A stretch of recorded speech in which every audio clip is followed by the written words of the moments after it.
09700. The Khongjom Standard English School, Khongjom.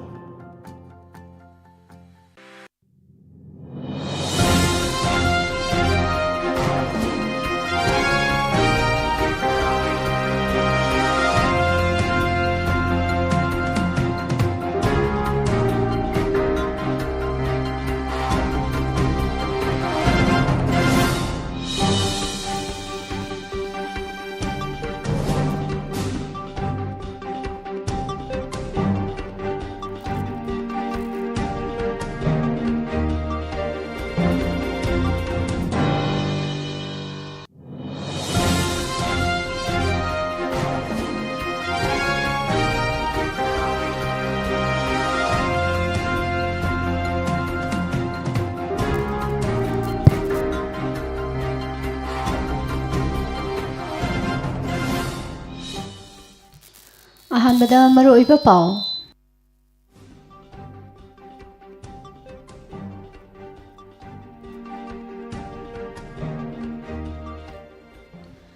ꯀꯣꯚꯤꯁꯤꯜꯒꯤ ꯑꯍꯥꯡꯕ ꯚꯥꯏꯜꯁꯤꯡꯗ ꯁꯛꯈꯪꯗꯕ ꯍꯤꯗꯥꯛ ꯍꯥꯞꯂꯒ ꯌꯣꯟꯅꯅꯕ ꯍꯣꯠꯅꯔꯝꯂꯦ ꯍꯥꯏꯔꯤ ꯄꯨꯡ 23ꯗ ꯃꯤꯑꯣꯏ ꯑꯃꯈꯛꯇꯃꯛ ꯂꯩꯈꯤꯗ꯭ꯔꯦ ꯑꯅꯧꯕ ꯀꯦꯁ 342 ꯊꯦꯡꯅꯈ꯭ꯔꯦ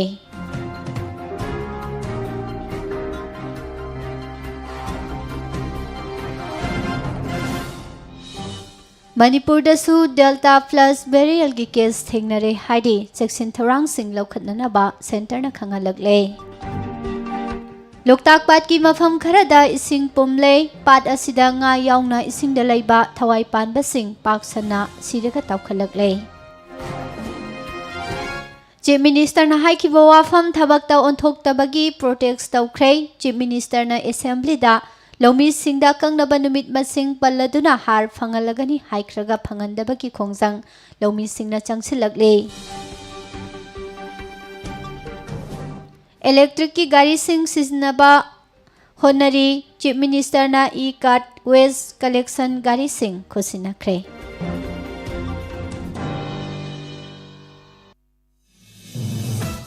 ꯀꯣꯡꯒ꯭ꯔꯦꯁꯅ ꯄꯪꯍꯥꯏꯗ ꯍꯥꯏꯖꯤꯜꯂꯒ ꯄꯋꯥꯔ ꯄꯥꯏꯅꯅꯕ ꯍꯣꯠꯅꯔꯦ ꯍꯥꯏꯅ ꯕꯤꯖꯦꯄꯤꯒꯤ ꯃꯥꯏꯀꯩꯗꯒꯤ ꯃꯔꯥꯜ ꯁꯤꯔꯛꯂꯦ ꯊꯧꯕꯥꯜ ꯃꯣꯏꯖꯤꯡꯗ ꯕ꯭ꯔꯥꯎꯟ ꯁꯨꯒꯔ ꯁꯨꯡꯐꯝ ꯑꯃ ꯊꯨꯒꯥꯏꯈ꯭ꯔꯦ ꯂꯤꯀꯔ ꯄ꯭ꯔꯣꯍꯤꯕꯤꯁꯟ ꯑꯦꯃꯦꯟꯗꯃꯦꯟꯠꯀꯤ ꯊꯕꯛ ꯈꯨꯗꯛꯇ ꯍꯟꯗꯣꯛꯀꯗꯕꯅꯤ ꯍꯥꯏꯔꯤ PHEDꯒꯤ ꯃꯊꯛꯇ ꯐꯥꯏꯜ ꯇꯧꯔꯛꯄ ꯄꯤꯇꯤꯁꯟ 3 ꯍꯥꯏꯀꯣꯔꯠꯅ ꯔꯤꯖꯦꯛ ꯇꯧꯈ꯭ꯔꯦ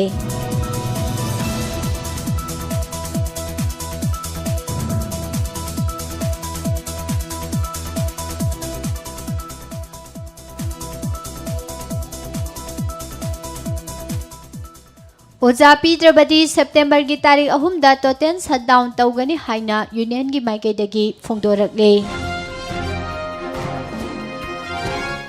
ꯑꯁꯥꯝ ꯑꯃꯁꯨꯡ ꯃꯦꯘꯥꯂꯌꯥꯒ ꯃꯥꯟꯅꯕ ꯃꯑꯣꯡꯗ ꯄꯦꯇ꯭ꯔꯣꯂꯤꯌꯝ ꯄ꯭ꯔꯗꯛꯀꯤ ꯃꯃꯜ ꯍꯟꯊꯕꯤꯅꯅꯕ ꯇꯛꯁꯤꯟꯈ꯭ꯔꯦ ꯑꯃꯗꯤ ꯌꯨꯔꯤꯌꯥ ꯐꯪꯅꯗ꯭ꯔꯤꯕ ꯑꯁꯤ ꯄꯣꯄꯤ ꯊꯥꯕꯗ ꯊꯩꯗꯣꯛꯈꯤꯕꯅꯅꯤ ꯍꯥꯏꯅ ꯖꯣꯏꯔꯥꯝ ꯔꯥꯃꯦꯁꯅ ꯐꯣꯡꯗꯣꯛꯂꯛꯈ꯭ꯔꯦ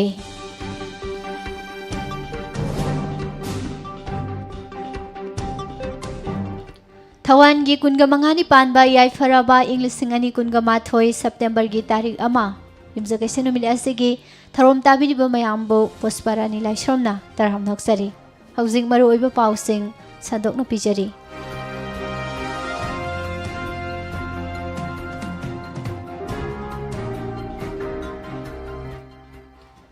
ꯃꯅꯤꯄꯨꯔ ꯒꯣꯚꯔꯟꯃꯦꯟꯠꯅ ꯀꯣꯚꯤꯗ-19 ꯄꯦꯟꯗꯦꯃꯤꯛꯀꯤ ꯁꯦꯀꯦꯟ ꯋꯦꯕ ꯃꯥꯏꯊꯤꯕ ꯄꯤꯅꯅꯕ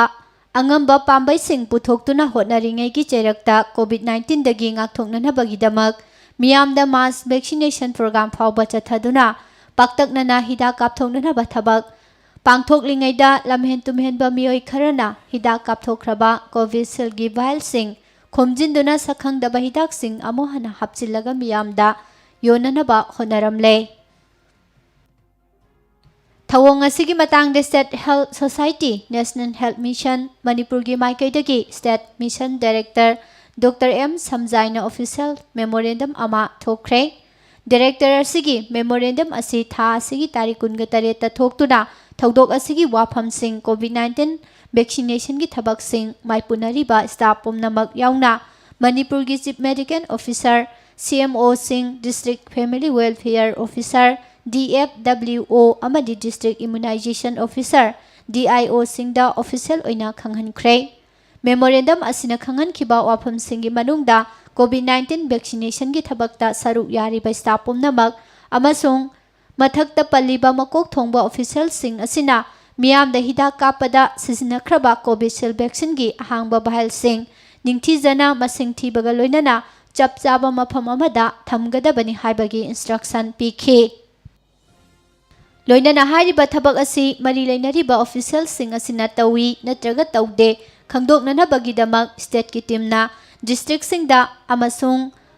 call chain point singda visit tawrakpa matamda monitor tawgani haiba wafamsu khanghalakli. Memorandum asigi matung ina piriba instruction asi kanagumbana Covishield gi ahangba bahal singbu lana sisinaba ngamhandana bagidamakta akanba mawongda ngakna chatkadabani haiba wafamsu phongdokli. Loinana district official singda makhatana khangan khiba wafamna karigumba Covishield vaccine gi ahangba bahal sing lana sisinabagi pau hek phangbaga state mission director national health mission natraga state immunization officer da pau pirakadabani hainasu khanghalakli.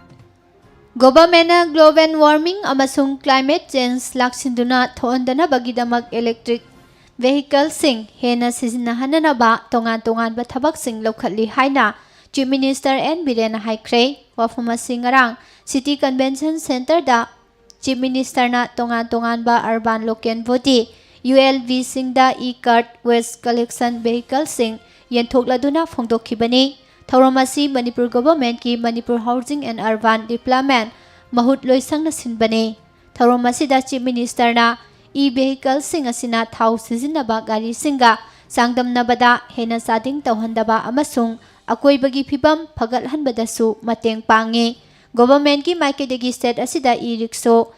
e-mini truck na singba puthoknanabagi manufacturing unit ama linkhananaba masigi manufacturing company amaga Memorandum of Understanding MOU ama khuyak pinare hairaduna asigumba thabak asina hauzik lairiba garbage collection vehicle singi mahut eco friendly oiba gari singna mahut sinba ngamlagani. Panbaya badi ngarang Chief Minister na ULV singda yenthokriba e-cart waste collection vehicle singasi management of solid waste on reasonable basis haiba project asigi makhada mapalamdagi leibane. Project asi nan lapseval center full of resources NLCPR gi makhada Ministry of Donor na funding tawbani. Project asigi apunba senfam na lupa crore lising tarahumdoi lak yangkhai gani thoini aduga scheme asigi implementing agency na Manipur government ki mahut loisangni. Hariba 75 e-cart waste collection vehicle sing asi Thoubal Municipal Council Lilong Thoubal Municipal Council yauna Yaripok Wangjing Lamding Sikhong Sekmai Andro amasung Hairok Municipal Council da yenthokibani hairi.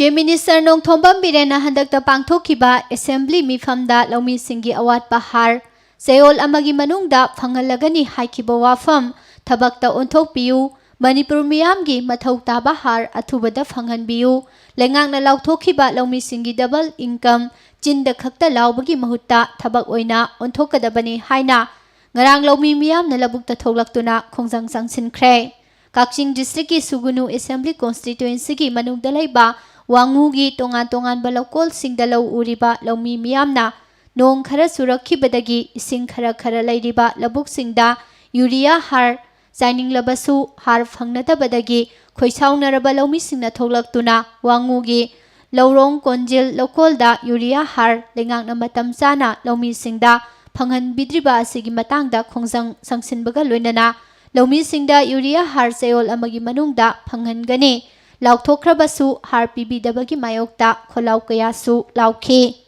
Khongjang asida saruk yakiba Laumi Thodam Damena Phongdorakpada District Administration Kaksingda Urea Har Launanaba Wangugi Laumisingna Mari Lainaba Pata Amadi Aadhar Card Yauna Chesang Sing Puna Jamapanga Kuntra Nipan Thajin Kraba Matung Chayol Ama Helaba Fauba Urea Pibidre Manipur Lengang na Laumi Singbu Taseng na Nungsibirabadi Laumi Singi Awaba Sing Khangbiduna Numit Humnigi Manungda Har Phanganbiu Natrabadi Masigi Matungdagidi Laumi Singda Har Pirabasu Lophamda Har Saibagi Mathau Tadre Haiki TH Damena Makhatana Haikibada Laumi Ayambana Sahi Asida Nong Matam Chana Amadi Marang Kaina Sukhidabana Ngamna Ba Pambai Kaya Sizinaduna Sel Sanglaba Susangna Water Pump Sizinaduna Ising Mathang Ani Ahum Thokna Chingkhatuna Low Pan Kibalofam Singda Urea Har Signing Laba Matamda Har Phangdabagi Awaba Kaya Thengnariba Asi Lengak Asina Laumi Singbu Thawoi Bidabani Haidaduna Lengak na Laumi Singi Income Mathang Sahi Inglising Ani Kungani Thoi Fawbada Double Income Oihangani Haiduna Chinda Khakta Laubagi Mahutta Thabakta Onthoknana Ba Policy Program Sing Ngasi Fawba Tawbidriba Asi Matau Karamna Double Income Phanghangadawribano Haina Su Hangki Manipurgi Mafam Ayambadi Nong Churakpa Ngaiduna Monsoon Season Ngaiduna Law Unaba Lawfamna Ayamba Ngaktone Lengaki Mari Lainaba Dipamena Mafam Chaba Chaba Sing Yenglaga Ithai Lokhong Dam Nonggi Sing Pukrina Chingbada Yoksinduna Thambiduna Laumi Singna Chahi Khudingi Thengnariba Isingi Awaba Sing Koknanaba Thaurang Sing Lokhatpiduna Mathang Sahida Ising Phangdabagi Awaba Leitanaba Matam Leiringaida Thabak Asi Paikhatpiu Hainasu Makha Takhi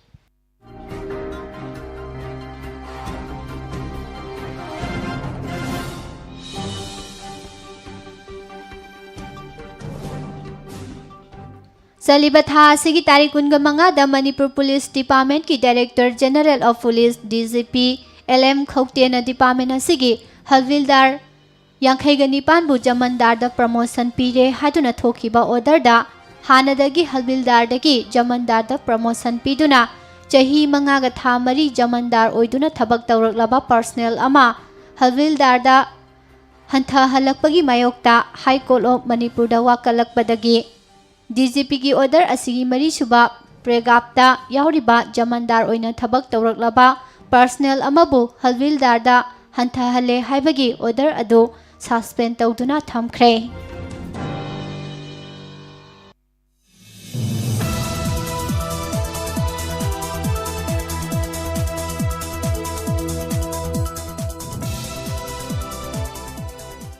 Congress na Manipur gi miyambu Lana Lamjingle Party Asina Miam the Oidaba Wafam Kaya Panghaida Hajilaga Power Painana Bahonare Haina Hairo BJP Mandalna Congress Maral Sikre Ngarang Hirok Talaiba BJP Hirok Mandal Gi Office ta Pangthok Kiba Paugi Mifam Amada Mandala Sigi President Thoksom Chawjitna Tha Sigi Tarikunga Mapanda Hairok ta Pangthokpa Congress ki Enaromel Program Amada Party Asigi Manipur gi Election Observer Joyram Ramesh amasung AICC gi Manipur in charge Bhakta Charan Das na singba Central Leader Singna Manipur asi Chawkhatpagi mahutta maning handuna chatle haina phongdokhiba wafam sing asina Congress na Manipur gi miyambu lana lamjing nanaba honare haibasi masana taksare haikhi Narcotic and Affairs of Border Police Station amadi Thobal District Police ki apunba timna Nahanumidang pung 12 minit 10 rom taba matamda Thobal District ki Manung Sanba Thobal Moijing Khongkokta Mayai Gaba Chinjak Brown Sugar Sungfam Ama Thugai Khre Combined Team Masina Mafam Asidagi Miyoi Amasu Fagale Haidi Fagalaba Miyoi Asigi Mamingna MD Daunat Khan Chahi Kungani Thoi Apokpa Laikhidraba MD Alauddin Kawi Mahak Thobal Moijing Awang Lekai da Leibani Mafam Asidagi Combined Team na Mayai Gaba Chinjak Brown Sugar Sungbada Sizinaba Plastic ki Bucket ahum Morphine netted solution liter Yankai gas frame ama gas cylinder ama ugi patra na singba yauna brown sugar sungphamgi kitchen regulatory dagi phagatpa ngamkhi makhata na mobile phone ama Aadhaar card ani phagale hairi thodok asigi matangda napna case amasu lokhatkre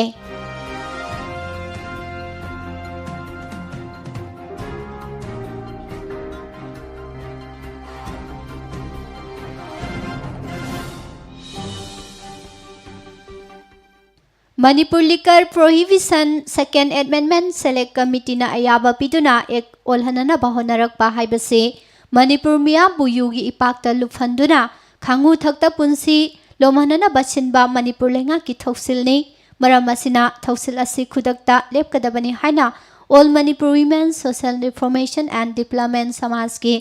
General Secretary P. Sovita gi cherol amana phongdorakle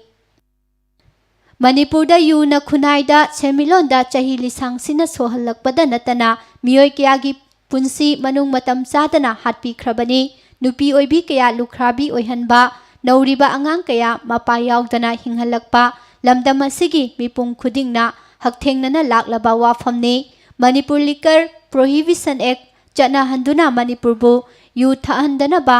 yolhandaba kumja inglising ama chamapan mabudraga mathoida Dry state laukthokuna lamdam asigi miyambu kannanaba achauba khongthang ama laurakhiba matam madugi leingakpu miyamna thagatnakhibani adubu ek asibu Manipur leingakna mathau haptuna chumna mathau pangthok handabadagi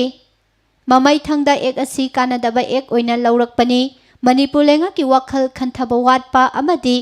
pangdaba sing achonba sing uthokpani haina laugani ek asibu Kanadre haiduna amuhana firep laurakpa haibasi yamna ikainingai ni Manipur lengangna sel khaktang uba income laknana balambi thirakpada mayhai kaba yubu legalize tawduna sunghanana bahonaba amadi sungliba yubu Manipurda yolhaloi mapalamda yolhanana ba thadokhigani haibasi yamna nokningba wafamne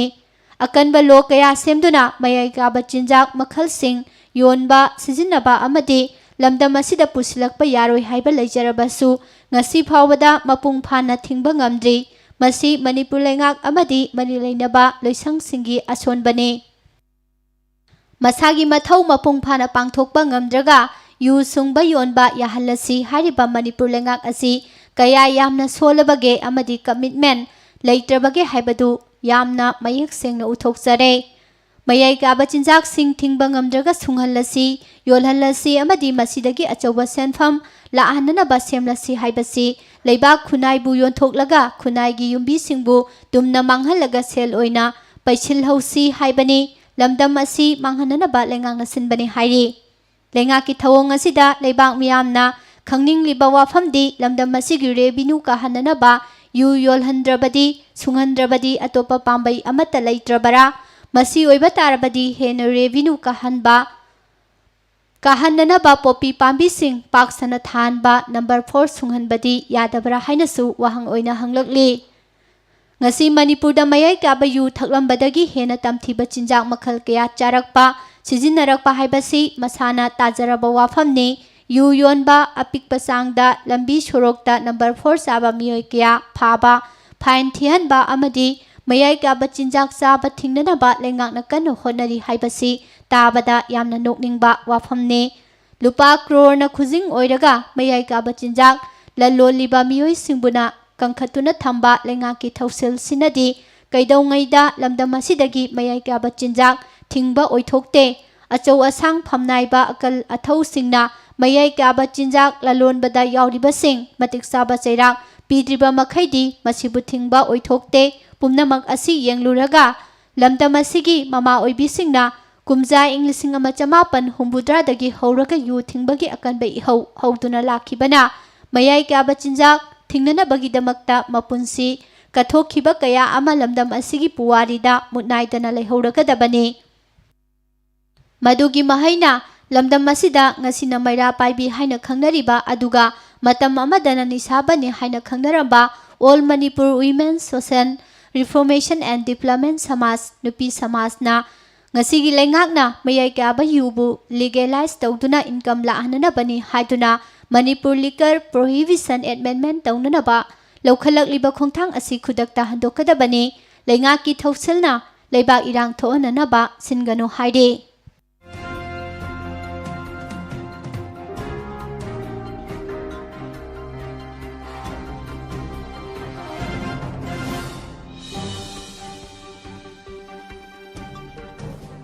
Manipur Government की Public Health Engineering Department PHED ना valid ओइबा ISI certificate नत्रगा BIS license पाइबा ममिंग लेरबा manufacturer सिंगदगे GI pipe class medium heavy लेनना बगीदमक थोकिबा notice inviting tender NIT ama amasung masiga mari लेनना लोइसंगसिना थोकिबा order office memorandum सिंगी मायोक्ता file तौरकिबा तोंगान बा civil writ petition अहुमक high court Manipur की कमन judgment अमसुंग order अमना पुलअप रिजेक्ट तौख्रे हाइदे।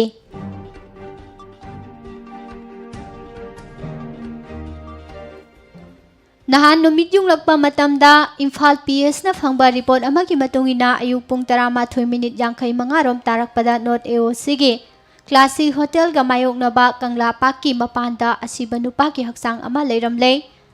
महाकी मिसिगी मरमदा इन्वेस्टिगेशन चथननबगीदमक PS असिना केस अमसु रजिस्टर तौदुना लौखतख्रे अमसुंग लैखिद्रबगी हक्सांग लौखतुना पोस्टमार्टम एग्जामिनेशन तौननबगीदमक रिम्स की मोक्ता थमले हाइरे। अदुमोइनमक ngasi फावबदा लैखिद्रबा मियोय असिगी ममिंग मथा खंगबा ngamdri मियोय असि फुट 5 गा इंची 5 रोम वांगी कुलै कुचुनी मसा पाई मसम तेलगा मुई अमसुंग समतुगी ब्लू अमसुंग ब्लैक का लोइनना अंगांग बना लांगबा फुल शर्ट अमा ब्लू मसुगी इनर वेयर अमा अमसुंग जीन्स की खोंग्राव असांगबा अमा सेटली हाइरी।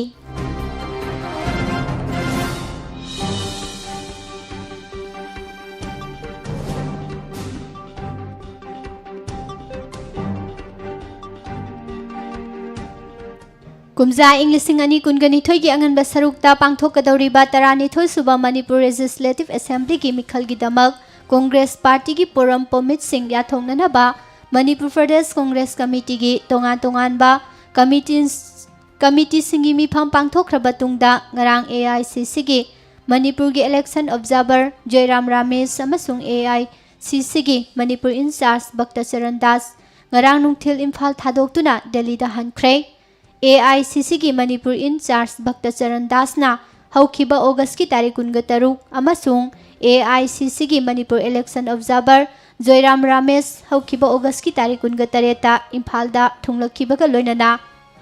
MPCC की coordination committee campaign committee Pradesh election committee publicity committee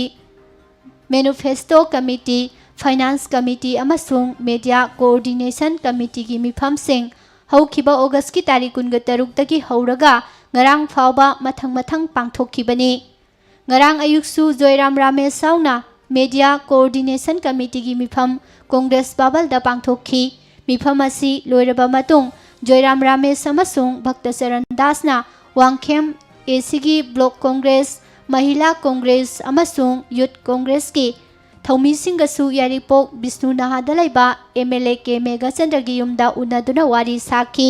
तुंगदा Jairam रामेशना ngarang थिलपुंग अनीदा अमसुंग Bhakta Charan Dasna नुंथिलपुंग मरीदा flight तोंगदुना Delhi दा हनखिबने।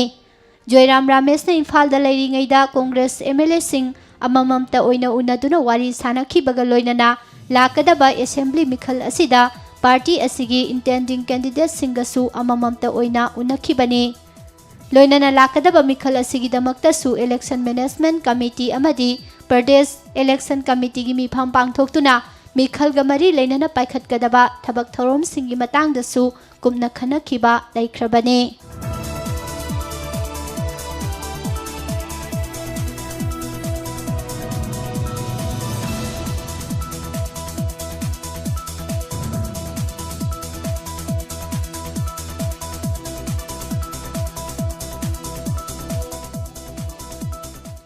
मणिपुर दसु COVID-19 डेल्टा वेरिएंट की सब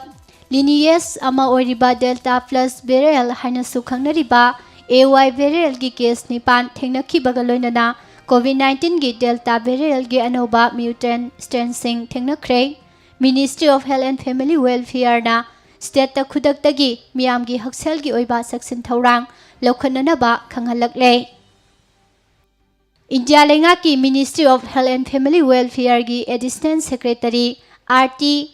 ꯑꯍꯨꯖꯥꯅ ꯁ꯭ꯇꯦꯠꯁꯤꯡꯒꯤ ꯑꯦꯗꯤꯁꯅꯦꯜ ꯆꯤꯐ ꯁꯦꯀ꯭ꯔꯦꯇꯔꯤꯁꯤꯡ, ꯄ꯭ꯔꯤꯟꯁꯤꯄꯥꯜ ꯁꯦꯀ꯭ꯔꯦꯇꯔꯤꯁꯤꯡ, ꯁꯦꯀ꯭ꯔꯦꯇꯔꯤ ꯍꯦꯜꯊꯁꯤꯡꯗ ꯑꯣꯒꯁꯀꯤ ꯇꯥꯔꯤꯛ 28ꯇ ꯏꯔꯛꯈꯤꯕ ꯆꯦꯔꯣꯜ ꯑꯃꯗ ꯋꯥꯐꯝ ꯑꯁꯤ ꯈꯪꯍꯜꯂꯛꯈꯤꯕꯅꯤ꯫ ꯍꯧꯖꯤꯛ ꯐꯥꯎꯕꯒꯤ ꯑꯣꯏꯅ ꯃꯅꯤꯄꯨꯔꯗ ꯄꯨꯟꯅ ꯗꯦꯜꯇꯥ ꯄ꯭ꯂꯁꯀꯤ ꯀꯦꯁ 9 ꯊꯦꯡꯅꯔꯤ꯫ ꯊꯦꯡꯅꯔꯤꯕ ꯀꯦꯁꯁꯤꯡ ꯑꯁꯤꯒꯤ ꯃꯅꯨꯡꯗ Imphal east case 4, Imphal west 1 ꯑꯃꯗꯤ ꯎꯈ꯭ꯔꯨꯜꯗ ꯀꯦꯁ 3ꯅꯤ꯫ ꯃꯅꯤꯄꯨꯔꯗ ꯐꯪꯂꯤꯕ AY ꯚꯦꯔꯤꯑꯦꯟꯁꯤꯡ ꯑꯁꯤꯒꯤ ꯃꯅꯨꯡꯗ ꯑꯃꯅ AY3, ꯁꯦꯝꯄꯜ 4ꯅ AY4ꯅꯤ ꯑꯗꯨꯒ ꯂꯦꯝꯍꯧꯔꯤꯕ ꯁꯦꯝꯄꯜ 3ꯅ AY12ꯅꯤ꯫ SARS-CoV-2ꯒꯤ ꯍꯣꯡꯂꯛꯂꯤꯕ ꯃꯁꯛꯁꯤꯡ ꯑꯁꯤ ꯖꯤꯅꯣꯝ ꯁꯤꯀ꯭ꯋꯦꯟꯁꯤꯡ ꯆꯠꯊꯗꯨꯅ ꯈꯪꯗꯣꯛꯅꯅꯕꯒꯤꯗꯃꯛ ꯏꯟꯗꯤꯌꯟ SARS-CoV-2 ꯖꯤꯅꯣꯃꯤꯛ ꯀꯣꯟꯁꯣꯔꯇꯤꯌꯝ (INSACOG) ꯂꯤꯡꯈꯠꯇꯨꯅ ꯂꯩꯕꯥꯛ ꯑꯁꯤꯗ ꯚꯥꯏꯔꯁ ꯑꯁꯤꯒꯤ ꯑꯅꯧꯕ ꯚꯦꯔꯤꯑꯦꯟꯁꯤꯡ ꯊꯣꯛꯂꯛꯄꯗ ꯈꯪꯗꯣꯛꯄꯒ ꯂꯣꯏꯅꯅ ꯃꯁꯤꯒꯤ ꯂꯥꯏꯑꯣꯡ ꯑꯃꯗꯤ ꯀ꯭ꯂꯤꯅꯤꯛ ꯏꯄꯤꯗꯦꯃꯤꯛꯑꯣꯂꯣꯖꯤꯀꯦꯜꯒꯤ ꯋꯥꯐꯝꯁꯤꯡ ꯈꯪꯗꯣꯛꯅꯅꯕ ꯊꯕꯛ ꯄꯥꯏꯈꯠꯂꯛꯈꯤꯕꯅꯤ꯫ ꯗꯦꯜꯇꯥ ꯄ꯭ꯂꯁ ꯚꯦꯔꯤꯑꯦꯟ ꯑꯁꯤ ꯂꯩꯕꯥꯛ ꯑꯁꯤꯒꯤ ꯚꯦꯔꯤꯑꯦꯟ ꯑꯣꯐ ꯀꯟꯁꯔꯟ ꯑꯣꯏꯅ ꯂꯧꯗꯨꯅ ꯂꯩꯕꯥꯛ ꯑꯁꯤꯗ ꯃꯁꯤ ꯊꯦꯡꯅꯗꯨꯅ ꯂꯥꯛꯂꯤꯕꯅꯤ꯫ ꯗꯦꯜꯇꯥ ꯄ꯭ꯂꯁ ꯚꯦꯔꯤꯑꯦꯟ ꯑꯁꯤ ꯃꯄꯨꯡ ꯑꯣꯏꯅ ꯁꯟꯗꯣꯛꯄꯒꯤ ꯆꯥꯡ ꯋꯥꯡꯕ, ꯍꯣꯁ ꯁꯦꯜꯗ ꯍꯦꯟꯅ ꯊꯨꯅ ꯆꯪꯁꯤꯟꯕ ꯉꯝꯕꯅꯆꯤꯡꯕ ꯃꯆꯠ ꯀꯌꯥ ꯗꯦꯜꯇꯥ ꯄ꯭ꯂꯁ ꯚꯦꯔꯤꯑꯦꯟ ꯑꯁꯤꯗ ꯌꯥꯎꯔꯤ꯫ ꯃꯔꯝ ꯑꯁꯤꯅ ꯈꯨꯗꯛꯇꯒꯤ ꯀꯣꯟꯇꯦꯟꯃꯦꯟꯠ, ꯀꯣꯟꯇꯦꯛ ꯇ꯭ꯔꯦꯁꯤꯡ ꯅꯤꯡꯊꯤꯅ ꯇꯧꯕ, ꯃꯤꯌꯥꯝ ꯀꯣꯚꯤꯗ ꯑꯦꯄ꯭ꯔꯣꯄ꯭ꯔꯤꯌꯦꯠ ꯕꯤꯍꯦꯚꯤꯌꯔ ꯉꯥꯛꯅ ꯆꯠꯍꯟꯕ, ꯃꯤꯌꯥꯝ ꯄꯨꯟꯕ ꯊꯤꯡꯕ, ꯇꯦꯁ ꯇꯧꯕꯒꯤ ꯆꯥꯡ ꯍꯦꯟꯒꯠꯍꯟꯕ, ꯂꯣꯏꯅꯅ ꯚꯦꯛꯁꯤꯟ ꯀꯥꯞꯊꯣꯛꯄꯒꯤ ꯆꯥꯡ ꯍꯦꯟꯒꯠꯍꯟꯕ ꯌꯥꯎꯅ ꯃꯤꯌꯥꯝꯒꯤ ꯍꯛꯁꯦꯜꯒꯤ ꯑꯣꯏꯕ ꯆꯦꯛꯁꯤꯟ ꯊꯧꯔꯥꯡꯁꯤꯡ ꯈꯨꯗꯛꯇꯒꯤ ꯄꯥꯏꯈꯠꯅꯅꯕ ꯃꯤꯅꯤꯁꯇ꯭ꯔꯤꯗꯒꯤ ꯁ꯭ꯇꯦꯠꯁꯤꯡꯗ ꯈꯪꯍꯜꯂꯛꯈꯤꯕꯅꯤ꯫ ꯂꯣꯏꯅꯅ ꯍꯣꯜ ꯖꯤꯅꯣꯝ ꯁꯤꯀ꯭ꯋꯦꯟꯁꯤꯡ ꯇꯧꯅꯅꯕ ꯑꯃꯗꯤ ꯃꯔꯤ ꯂꯩꯅꯕ ꯀ꯭ꯂꯤꯅꯤꯀꯦꯜ ꯑꯃꯗꯤ ꯏꯄꯤꯗꯦꯃꯤꯑꯣꯂꯣꯖꯤꯀꯦꯜ ꯗꯇꯥꯁꯤꯡ ꯈꯪꯗꯣꯛꯅꯅꯕ ꯁꯦꯝꯄꯜ ꯃꯁꯤꯡ ꯌꯥꯝꯅ ꯊꯥꯅꯅꯕ ꯄꯥꯎꯇꯥꯛꯁꯨ ꯄꯤꯔꯛꯈꯤ꯫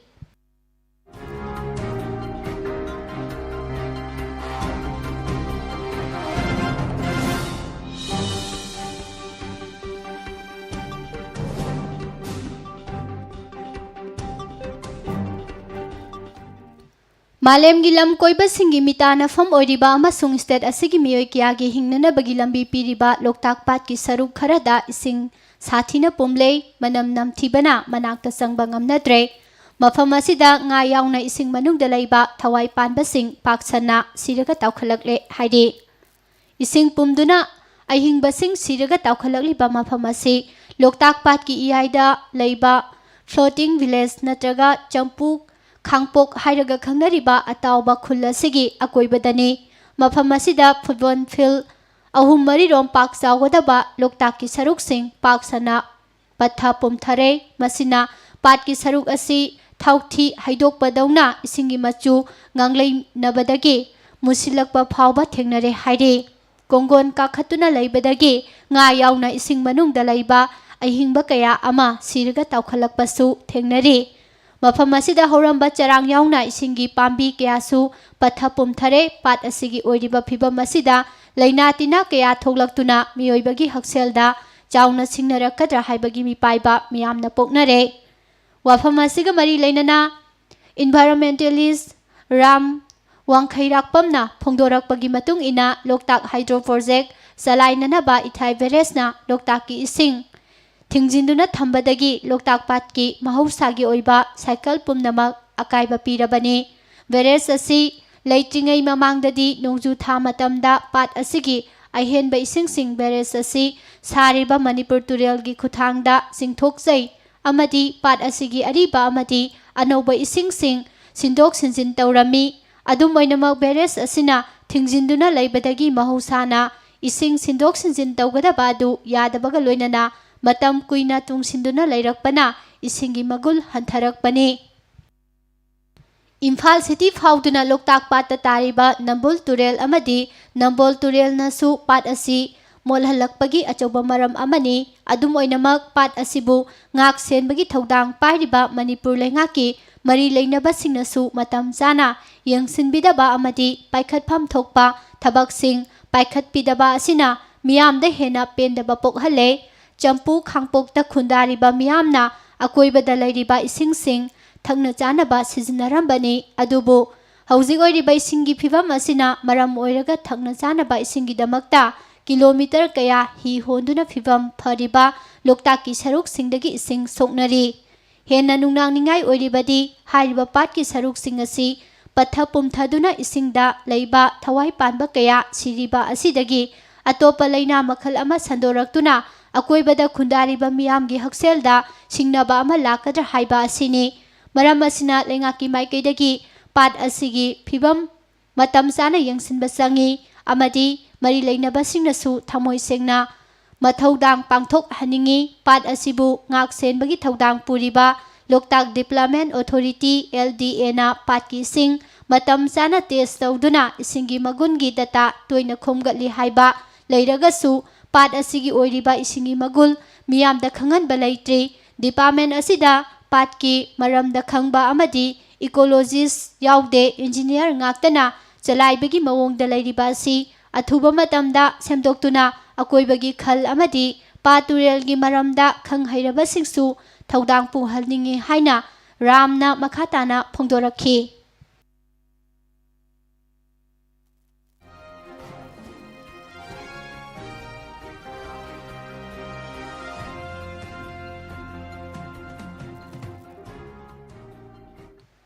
ꯅꯥꯀꯜ ꯑꯃꯔꯣꯝꯗ ꯂꯣꯛꯇꯥꯛ ꯗꯤꯕꯦꯂꯞꯃꯦꯟ ꯑꯣꯊꯣꯔꯤꯇꯤ LDAꯒꯤ ꯗꯥꯏꯔꯦꯛꯇꯔ L. ꯚꯛꯇꯣꯅ ꯐꯣꯡꯗꯣꯔꯛꯄꯒꯤ ꯃꯇꯨꯡ ꯏꯟꯅꯗꯤ ꯄꯥꯠꯀꯤ ꯁꯔꯨꯛ ꯈꯔꯗ ꯏꯁꯤꯡ ꯄꯨꯝꯊꯕꯒꯤ ꯊꯧꯗꯣꯛ ꯑꯁꯤ ꯆꯍꯤ ꯈꯨꯗꯤꯡꯒꯤ ꯊꯣꯛꯄꯃꯛ ꯅꯠꯇ꯭ꯔꯕꯁꯨ ꯆꯍꯤ 5-10 ꯈꯨꯗꯤꯡꯒꯤ ꯊꯣꯛꯄ ꯐꯤꯅꯣꯃꯦꯅꯟ ꯑꯃꯅꯤ ꯏꯁꯤꯡ ꯄꯨꯝꯊꯕ ꯑꯁꯤꯅ ꯄꯥꯠ ꯑꯁꯤꯒꯤ ꯁꯔꯨꯛ ꯄꯨꯝꯕ ꯁꯟꯗꯣꯔꯛꯀꯅꯤ ꯍꯥꯏꯕ ꯂꯩꯇꯦ ꯆꯍꯤ ꯑꯁꯤꯗ ꯅꯣꯡ ꯂꯤꯛꯅ ꯇꯥꯕꯗꯒꯤ ꯂꯣꯛꯇꯥꯛꯀꯤ ꯏꯃꯥꯏ ꯊꯦꯟꯒꯠꯄ ꯅꯝꯕꯨꯜ ꯑꯃꯗꯤ ꯅꯝꯕꯣꯜ ꯇꯨꯔꯦꯜꯗꯒꯤ ꯆꯦꯟꯊꯔꯛꯄ ꯑꯃꯣꯠ ꯑꯀꯥꯏ ꯑꯃꯗꯤ ꯐꯨꯝꯗꯤꯁꯤꯡ ꯄꯠꯊ ꯄꯨꯝꯊꯔꯛꯄꯅ ꯄꯥꯠꯀꯤ ꯁꯔꯨꯛ ꯈꯔ ꯑꯗꯨ ꯄꯠꯊ ꯄꯨꯝꯊꯕꯅꯤ ꯍꯥꯏꯅ ꯐꯣꯡꯗꯣꯔꯛꯂꯤ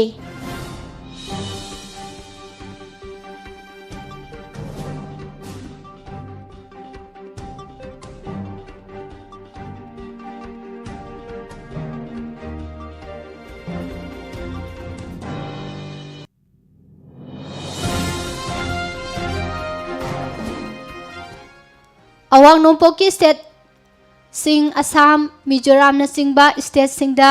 ꯂꯧꯔꯤꯕ ꯄꯦꯇ꯭ꯔꯣꯂꯤꯌꯝ ꯄꯣꯠꯊꯣꯛꯁꯤꯡꯒꯤ ꯃꯃꯜ ꯑꯁꯤꯒꯨꯝꯅ ꯃꯅꯤꯄꯨꯔꯗꯁꯨ ꯍꯟꯊꯕꯤꯅꯅꯕ ꯇꯣꯉꯥꯟ ꯇꯣꯉꯥꯟꯕ ꯇ꯭ꯔꯥꯟꯁꯄꯣꯔꯠ ꯁꯣꯁꯥꯏꯇꯤ ꯑꯣꯔꯒꯅꯥꯏꯖꯦꯁꯟꯁꯤꯡꯒꯤ ꯋꯥꯈꯜꯂꯣꯟ ꯃꯅꯤꯄꯨꯔ ꯂꯩꯉꯥꯛꯇ ꯋꯥꯈꯜꯂꯣꯟ ꯊꯝꯈ꯭ꯔꯦ ꯃꯅꯤꯄꯨꯔ ꯂꯩꯉꯥꯛꯀꯤ ꯁꯦꯀ꯭ꯔꯦꯇꯔꯤꯌꯦꯠ ꯐꯥꯏꯅꯥꯟꯁ ꯗꯤꯄꯥꯔꯠꯃꯦꯟꯅ ꯑꯣꯒꯁꯀꯤ ꯇꯥꯔꯤꯛ 18ꯗ ꯊꯣꯛꯈꯤꯕ ꯅꯣꯇꯤꯐꯤꯀꯦꯁꯟ ꯑꯃꯒꯤ ꯃꯇꯨꯡ ꯏꯟꯅ ꯗꯤꯖꯜꯗ ꯂꯧꯔꯝꯕ ꯚꯦꯠ ꯇꯦꯛꯁ 19% ꯍꯟꯊꯕ ꯑꯃꯗꯤ ꯄꯦꯇ꯭ꯔꯣꯜꯗ ꯚꯦꯠ ꯇꯦꯛꯁ 52%ꯗ ꯍꯟꯊꯅꯅꯕꯒꯤ ꯃꯇꯥꯡꯗ ꯃꯤꯌꯥꯝꯗꯒꯤ ꯋꯥꯈꯜꯂꯣꯟ ꯄꯤꯔꯛꯅꯅꯕ ꯈꯪꯍꯜꯂꯛꯈꯤꯕ ꯑꯁꯤꯒꯤ ꯃꯇꯨꯡ ꯏꯟꯅ ꯇꯣꯉꯥꯟ ꯇꯣꯉꯥꯟꯕ ꯇ꯭ꯔꯥꯟꯁꯄꯣꯔꯠ ꯁꯣꯁꯥꯏꯇꯤꯁꯤꯡ ꯑꯃꯗꯤ ꯑꯦꯁꯣꯁꯤꯌꯦꯁꯟꯁꯤꯡꯅ ꯋꯥꯈꯜꯂꯣꯟꯁꯤꯡ ꯊꯝꯂꯛꯈꯤꯕꯅꯤ scheduled caste tribe Imphal Senapati transport cooperative society ꯂꯤꯃꯤꯇꯦꯗꯅ ꯃꯅꯤꯄꯨꯔ ꯂꯩꯉꯥꯛꯀꯤ ꯐꯥꯏꯅꯥꯟꯁ ꯗꯤꯄꯥꯔꯠꯃꯦꯟꯠꯀꯤ ꯑꯟꯗꯔ ꯁꯦꯀ꯭ꯔꯦꯇꯔꯤꯗ ꯏꯕ ꯆꯦꯔꯣꯜ ꯑꯃꯗ ꯑꯁꯥꯝꯗ ꯚꯦꯠ ꯇꯦꯛꯁ ꯍꯥꯞꯂꯕ ꯃꯇꯨꯡꯗ ꯄꯦꯇ꯭ꯔꯣꯜꯒꯤ ꯃꯃꯜ ꯂꯤꯇꯔꯗ ꯂꯨꯄꯥ 38 ꯄꯩꯁꯥ 63, ꯗꯤꯖꯜꯅ ꯂꯨꯄꯥ 39 ꯄꯩꯁꯥ 18 ꯄꯤꯔꯤ ꯅꯥꯒꯥꯂꯦꯟꯗ ꯄꯦꯇ꯭ꯔꯣꯜ ꯃꯃꯜ ꯂꯤꯇꯔꯗ ꯂꯨꯄꯥ 100 ꯄꯩꯁꯥ 98 ꯑꯃꯗꯤ ꯗꯤꯖꯜꯒꯤ ꯃꯃꯜ ꯂꯨꯄꯥ 98 ꯄꯤꯔꯤ ꯃꯦꯘꯥꯂꯌꯥꯗ ꯄꯦꯇ꯭ꯔꯣꯜꯒꯤ ꯃꯃꯜ ꯂꯤꯇꯔꯗ ꯂꯨꯄꯥ 93 ꯄꯩꯁꯥ 60 ꯑꯃꯗꯤ ꯗꯤꯖꯜꯒꯤ ꯃꯃꯜꯅ ꯂꯤꯇꯔꯗ ꯂꯨꯄꯥ 39 ꯄꯩꯁꯥ 4 ꯄꯤꯔꯤ ꯃꯅꯤꯄꯨꯔꯗꯅ ꯄꯦꯇ꯭ꯔꯣꯜ ꯂꯤꯇꯔꯗ ꯂꯨꯄꯥ 103 ꯄꯩꯁꯥ 8 ꯑꯃꯗꯤ ꯗꯤꯖꯜ ꯂꯤꯇꯔꯗ ꯂꯨꯄꯥ 92 ꯄꯩꯁꯥ 9 ꯄꯤꯔꯤ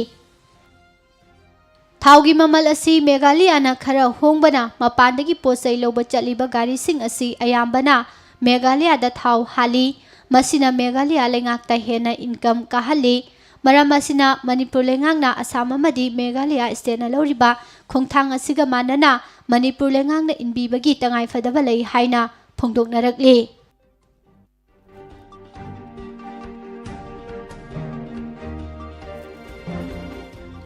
ꯕꯤꯁꯅꯨꯄꯨꯔ ꯗꯤꯁꯇ꯭ꯔꯤꯛꯇ ꯂꯩꯔꯤꯕ CI ꯀꯣꯂꯦꯖꯇ ꯋꯥꯠꯇꯨꯅ ꯂꯩꯔꯤꯕ ꯑꯣꯖꯥꯁꯤꯡ ꯑꯊꯨꯕ ꯃꯇꯝꯗ ꯂꯩꯉꯥꯛꯅ ꯄꯤꯕꯤꯗ꯭ꯔꯕꯗꯤ ꯂꯥꯛꯂꯤꯕ ꯁꯦꯞꯇꯦꯝꯕꯔꯒꯤ ꯇꯥꯔꯤꯛ 3ꯗ ꯕꯤꯁꯅꯨꯄꯨꯔ ꯗꯤꯁꯇ꯭ꯔꯤꯛ ꯄꯨꯝꯕ ꯇꯣꯇꯦꯜ ꯁꯠꯗꯥꯎꯟ ꯊꯝꯂꯒꯅꯤ ꯍꯥꯏꯅ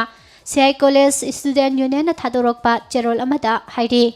ꯌꯨꯅꯤꯌꯟ ꯑꯁꯤꯒꯤ ꯊꯧꯄꯨꯕꯁꯤꯡꯅ ꯄꯨꯟꯅ ꯈꯨꯌꯦꯛ ꯄꯤꯗꯨꯅ ꯊꯥꯗꯣꯔꯛꯄ ꯆꯦꯔꯣꯜ ꯑꯃꯒꯤ ꯃꯇꯨꯡ ꯏꯟꯅ ꯀꯣꯂꯦꯖ ꯑꯁꯤꯗ ꯄꯨꯅꯅꯕ ꯇ꯭ꯔꯥꯟꯁꯐꯔ ꯑꯣꯔꯗꯔ ꯊꯣꯛꯂꯛꯈ꯭ꯔꯕ ꯊꯝꯕꯥꯜ ꯃꯔꯤꯛ ꯀꯣꯂꯦꯖꯇꯒꯤ ꯕꯣꯠꯅꯤꯒꯤ ꯑꯣꯖꯥ ꯑꯦ ꯁꯤꯂꯥ ꯑꯃꯗꯤ ꯕꯤꯔꯃꯪꯒꯣꯜ ꯀꯣꯂꯦꯖꯇꯒꯤ ꯖꯤꯑꯣꯒ꯭ꯔꯥꯐꯤꯒꯤ ꯑꯣꯖꯥ ꯑꯦꯟ ꯏꯕꯦꯝꯆꯥ ꯑꯅꯤ ngasi faba college asida join tawdana lairi masigi sumathakta college asida history department ki amata ngairabo oza Dr. Takhelambam Babanandabu mahut sinanaba thabiraktana modern college da transfer tawbikhre hauji college asida geography ki oza ama khaktamak lairi hairibo oza sisu Oriental college tagi unilize oina lakhibani haibo wafamsu phongdorakli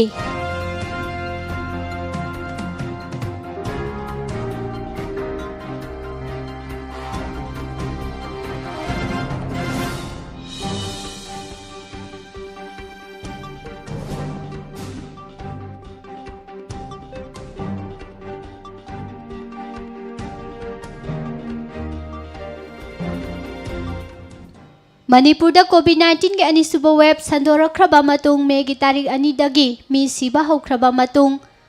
ahanbo oina haukiba pungkunga marida positive oiba mioi amakhak laikidre COVID ke anisuba web Mars ki loisilakpa amasung Mei gi haugalakpada haure haina pabada Mei tarik ani da positive oiba mioi manga sikhi madugi matung Mei tarik tareta mioi ani khak sikhi aduga sanglaba matam ama mi masing yamna sikraba matung August ki tarik kuntra da mioi ani khak siduna record thamki haiba record asi ngarang mioi ama khak siraga amuk nongna thugaiduna state asida covid positive oiba mi sibagi masing hanthare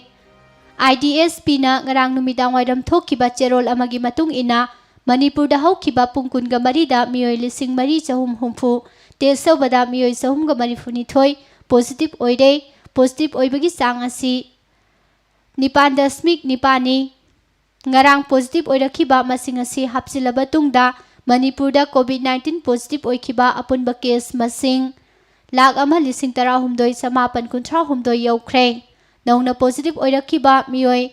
sahumga marifuni thoi asigi manungda nipana Central Armed Police Force tagini aduga nupa samaga marifuga nipan amasung nupi chamaga marifu taruk tharaga punna mioi sahumga humbudra marina general population dagini Imphal East District ki manungdagi mioi humfuga taruk positive oiki Imphal West District dagina mioi samaga nifu mapan Thawbal dagi mioi tara taret Bisnupur dagi kungani pan Kaksingdagi kuntra mathoi Urkhul dagi tara mathoi Surasanpur dagi mioi kunga taret Chandel dagi manga Tamenglong dagi tara manga None dagi ani Ferzol dagi manga Kangpokpi dagi taruk amasung Senapati amadi Jiribam District dagi mioi amamam positive oiki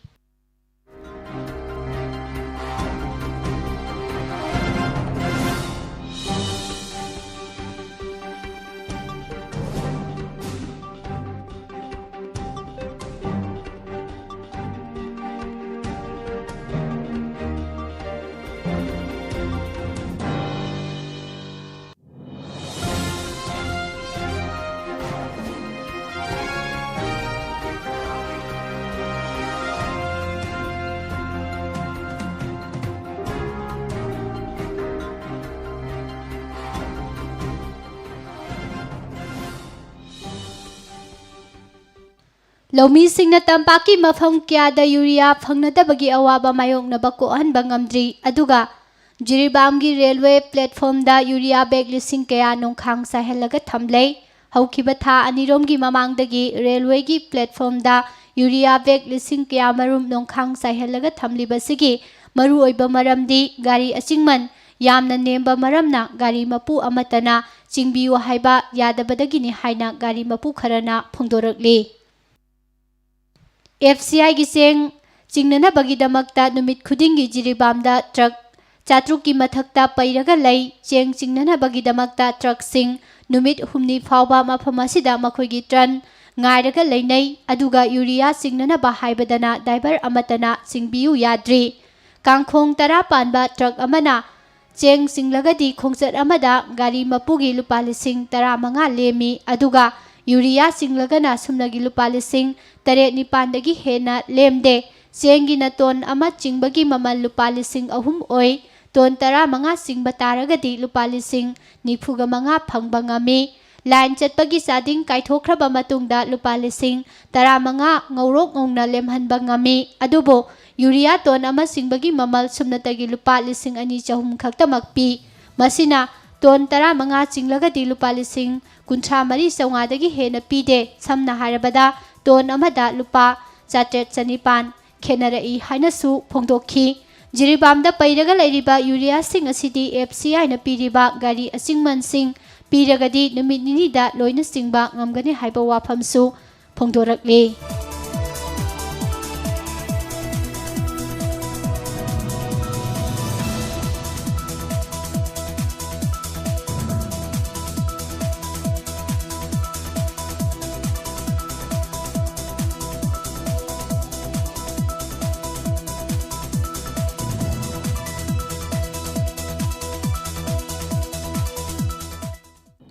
इंग तपा सौखटपा मयाई काबा चिंजाक्तगी लापथोकपा अखोई अमता पुनसिलसे हाइबा banner की मखादा youth organisation खांगबो अमसुंग women organisation अनिना सिंधुना नहान खांगबोकता चटखिबा मोटरसाइकिल रैली अदुबुदी सौगली अदुबु रैली असिगी नुंगी ओइबो वाखलोन अदुबुदी याबा ngamloi हाइना empowerment of youth खांगबोक इयोक अमति निंगोल लुप खांगबोकना फोंदोखरे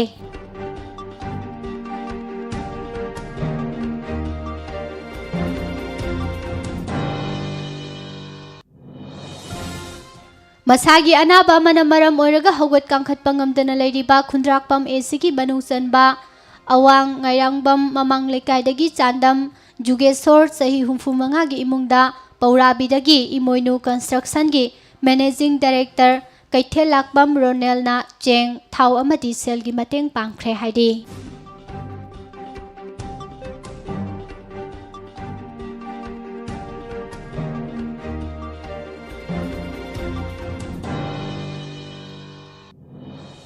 पेंडेमिक कोविड-19 मरम ओरगा मियाम गी पुनसिरोल दा साउना सैथेंग पीरिंगै चैरक असिदा थौबाल डिस्ट्रिक्ट की मनुंगदा लैबा यारिपोक खोइरोम PHCSC अवार्ड पनपिक थंदुना लैरमले हाइना ऑल मणिपुर स्टूडेंट यूनियन एमसु थौबाल डिस्ट्रिक्ट कमिटी ना फोंदोखरे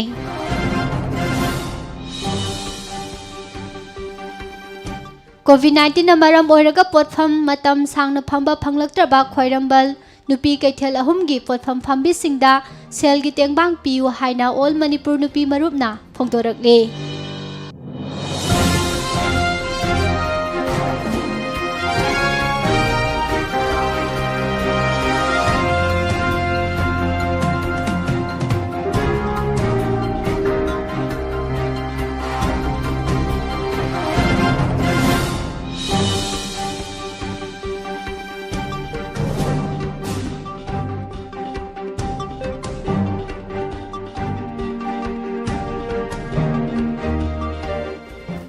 सही खुदिंगी सेप्टेम्बर थाबु इराबोट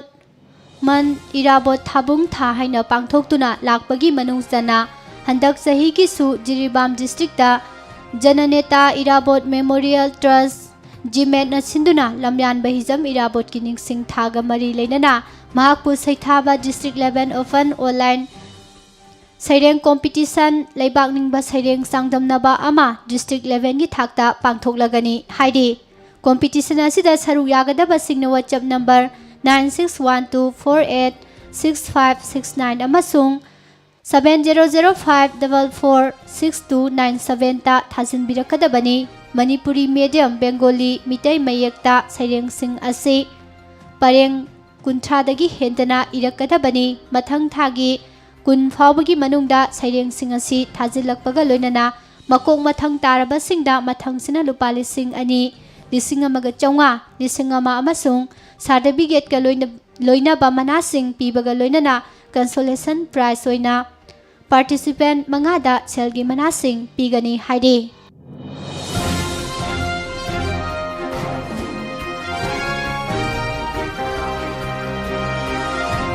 हौजी मखा तारकपदा मपानगिबा पाउ खरदंग पिचरे BSF की रिक्रूटमेंट एग्जामिनेशन मनुंग नत्तबा पांबई सिजिनरम खे हाइबा कैंडिडेट मंगा बॉर्डर सिक्योरिटी फोर्स की विजिलेंस टीम ना फारे हाइना पुलिस की माइकेदगी फोंदोखरे रियल एस्टेट कंपनी सुपरटेक ता अचौबा सैथेंग पीबा खोंथांग अमदा नोइडा दा कंपनी असिना पाइखलिबा हाउसिंग प्रोजेक्ट सिंगी मनुंगदा यावबा मथोल निफु लोंगबा बिल्डिंग अनि थुगाइननबा सुप्रीम कोर्ट ना लेबापोकपा नुमिता direction पीखरे Tamil Nadu gi Hosurdagi kaba DMK gi MLA amagi masanupa amasung nupi ahum yauna punna miyoi taret Karnataka gi capital Bengaluru da car accident thokpadagi laikhidre khongjal yangna thorakiba luxury Audi Q3 car ama footpath ta laiba pole amada thomjilaba matung manak nakpa building amagi wall ta amuk thomjinkhibani haidi Sri Lanka gi Tamil singna Tamil Nadu gi samudra mapan gi lam singda drug lona pusilakna naba honari haiba pau tabadagi Tamil Nadu gi Elite Q branch police amasung Central Intelligence Agency sing mikupna hom singna lainakre Bihar gi further scheme casing Tiziliba SP rank ki officer ani Central Bureau of Investigation CBI na transfer tawkre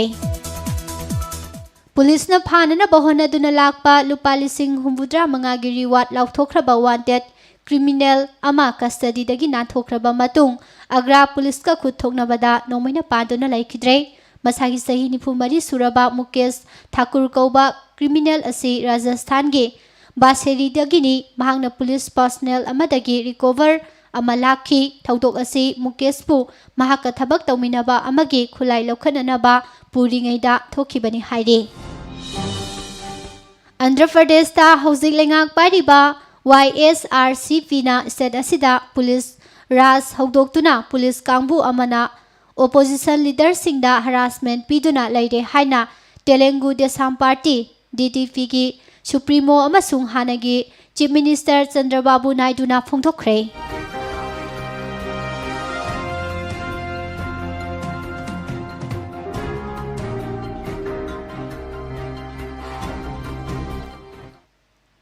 Assam gi Karbi Along dagi haukiba nomaijing numita thiba phangtana lakhibi nupi masa ani gi manungda amagi asiba haksang phangba ngamle haina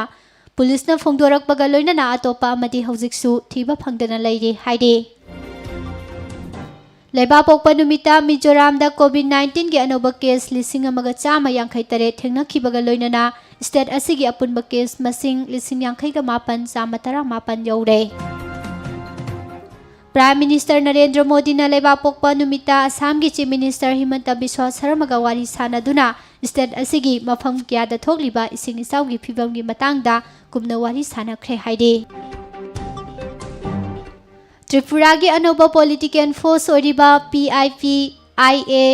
Indigenous Peoples Alliance amasung TTA-ADC Tripura Tribal Areas Autonomous District Council gi member singna India da lairiba Brazil gi ambassador Andre Aranha Koriga unaduna wari sakre haide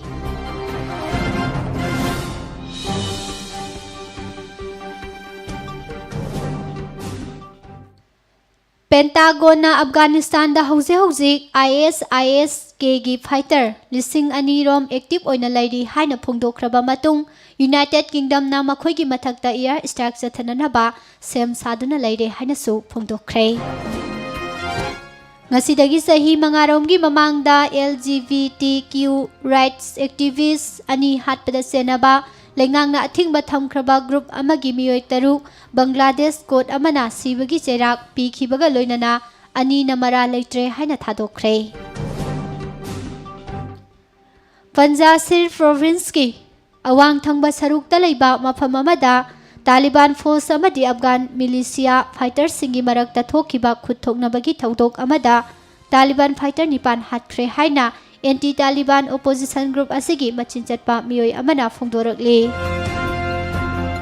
Saudi Arabia gi Abha airport ta ngarang satharakiba drone attack amada miyoi nipan sohon kibaga loinana passenger aircraft ama amanga ta thoon khre haina Saudi na lusingba coalition team amana haikre Sahi decade anirom US troops singna Afghanistan da laiduna government force singi mateng pangduna terrorist ki mayukta makhal makha kyagi operation sing mai pangna sathaduna lakraba matung khanghaugdana leibak asidagi US troops sing khudingmak chatkiba asibu Taliban fighter singna harau teyamba phongdokpaga loidana nongthakta nongmai round kya marumsu kapthoktuna harau nungai ba phongdokkhre US na makhoi gi troops sing Afghanistan dagi Mapung phana puthorakhraba matung leibak asida American chanigi yankhairom leihoramba yabagi thajaba lei haina United States ki makok thongba official amana haidi Brazil da laiba tongan ba bank ani khusu khulai matik sana paiba bank khutwu amana lut tawraba matung mafam adudagi nanthok chenana ba honabada hostess singbu makhoi gi khulai oina sisinaki haina police ki maikaidagi phongtorakle hauji makha tarakpada sanabagi pau Nirmala thangjamdagi among taminase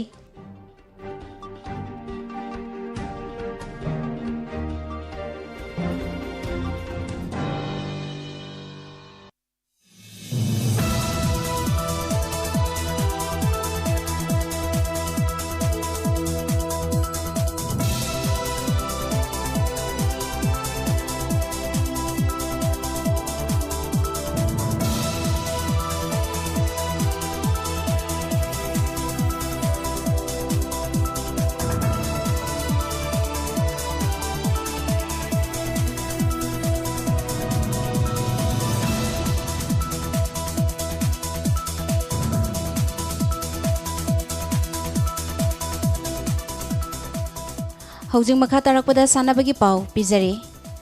kumjali singani taruk Rio Olympic Games ta India ki maikaidagi saruk yaduna Paralympic Games ta high jump ki gold medal lobang kiba Mariappan Thangavelu ngarang pangthok kiba Tokyo Olympic Games ta silver medal phanghori event adumaktada atopa India ki Paralympian Sarat Kumarna bronze phangki shooting da nupagi meter taragi air pistol eventa India gi Singrans Andhana su bronze medal phangba ngamkhre UAE na yumbu oiraga leibak adugi city Dubai da pangthokba Asian Youth and Junior Boxing Championship ta India gi boxer singa gold medal taraga mari yaungna punna medal kuntranga mapan phangduna yamna fajaba performance utpa ngamkhre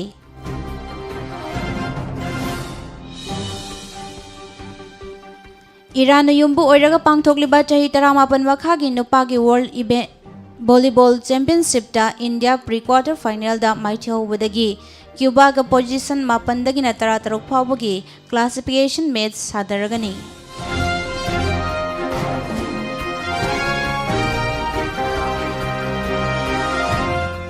All Manipur Football Association gi maikai dagi pirakpa terol amagi matung ina chahi taraga nipan makhagi inter-clubs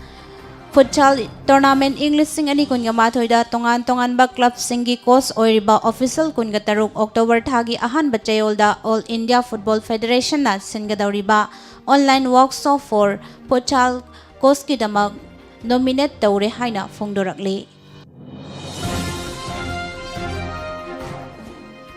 Haryana gi Chief Minister Manohar Lal Khatur na ngarang athengbada pangthokibagi matung ina lauthokibagi matung ina Tokyo da sathariba Paralympic Games da javelin throw da world record thambaga loinana gold medal phangkhraba Sumit until na selgi mana oina lupa crore taruk piragani haina lauthokre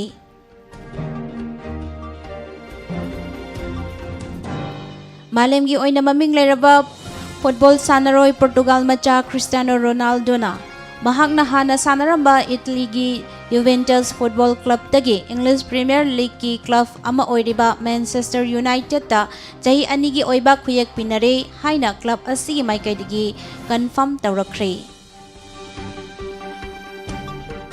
Amadi chahi asi gi roiba Grand Slam tennis tournament oiriba US Open Tennis Championship ki mamangi nupi gi single champion Japan gi Naomi Osaka ani suba round yawbangamkre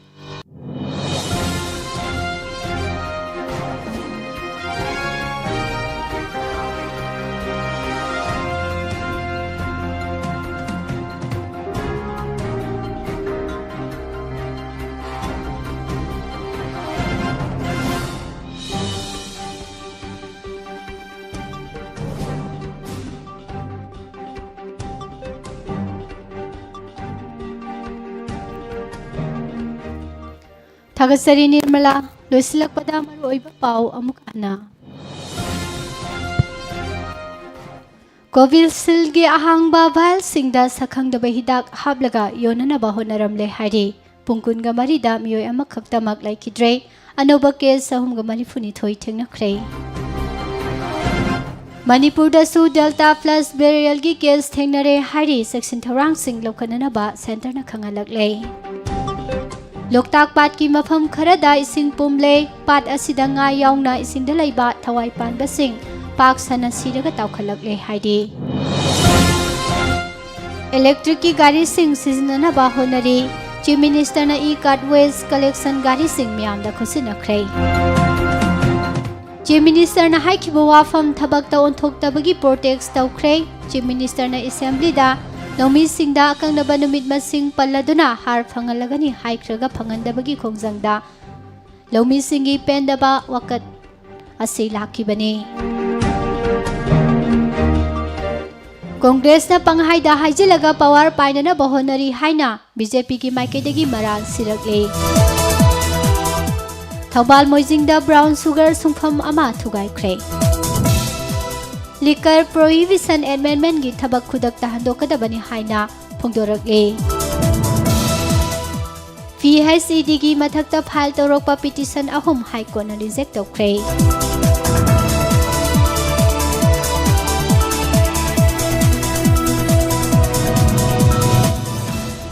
Oza Pidrabadi September gi tarik ahum da toten shutdown tawgani haina union gi maikaidagi phongdorakle.